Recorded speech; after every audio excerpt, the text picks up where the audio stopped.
My name is Willemijn Verkoren. I am a director of the Center for International Conflict Analysis and Management, CICAM, at the Radboud University Nijmegen.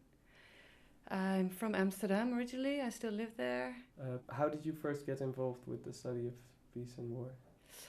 My interest was mainly triggered during a trip to Cambodia, where I've been many times since.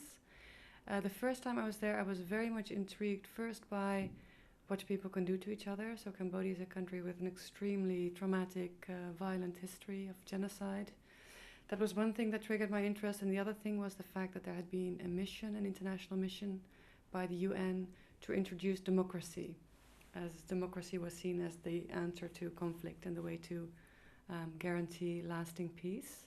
And that idea as well triggered me, and the question whether that is possible to introduce democracy to a country via UN mission. So these were some questions that really drew my interest to this field. About the question whether it's possible to introduce democracy, I am quite skeptical, I have to say. What is interesting there is that some form of democracy still exists. So we are now 20 years later. It was really the first kind of democratizing mission there ever has been.